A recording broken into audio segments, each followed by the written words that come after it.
এই নিন দাদা আপনার অর্ডারটা। আচ্ছা, তো উনি কে? এটা আমার ওয়াইফ দাদা। ওয়াইফকে নিয়ে ডেলিভারি করছো? আসলে ওর শরীরটা খারাপ তো তাই। ওনার শরীর খারাপ যখন ওনাকে বাড়ি থাকতে দাও, রেস্ট নিতে দাও, ওর ক্যান্সার হয়েছে দাদা। আর তুমি ওনাকে এভাবে রোদে গরমে বাইকে সাথে নিয়ে ঘুরে বেড়াচ্ছ? আসলে দাদা আমিও চাই না যে ও আমার সাথে এইভাবে রোদের মধ্যে ঘুরুক, কিন্তু আসলে ওকে বাড়িতে দেখাশোনা করার মতন কেউ নেই।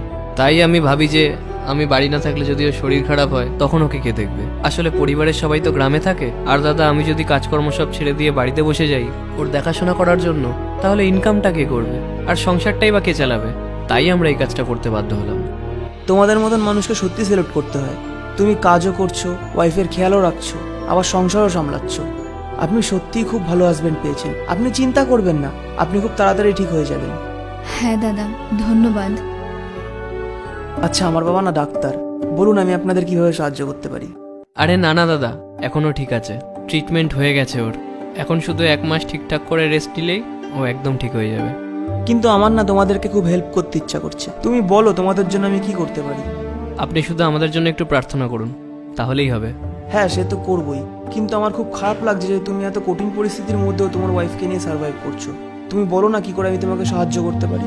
আরে না না দাদা, এখন একটু আমাদের সময়টা খারাপ চলছে ঠিকই, কিন্তু 1 মাস পরে সব ঠিক হয়ে যাবে। আচ্ছা, তাহলে তুমি 1 মাসে যে টাকাটা ইনকাম করো সেই টাকাটা যদি আমি একবারে দিয়ে দিই তোমাকে? কেন মজা করছেন দাদা? আরে না না, মজা করছি না। এই নাও, এই টাকাটা নাও। আরে দাদা এটা কি করছেন? আরে রেখে দাও, 1 মাস বাড়িতে থেকে নিজের ওয়াইফের খেয়াল রেখো, আর যখন ওয়াইফ ঠিক হয়ে যাবে তখন কাজ করে টাকাটা দিয়ে দিও। আজকালকার দিনে এরকম ভাবে কে কার হেল্প করে? আরে সাহায্য নয়, ধার ভেবেই রেখে দিও।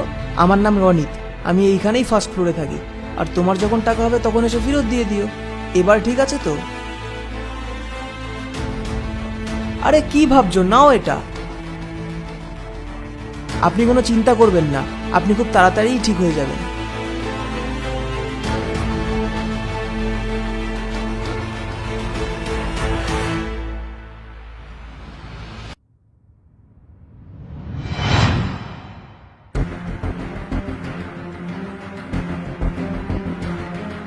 এই যে এই ফ্ল্যাটটা।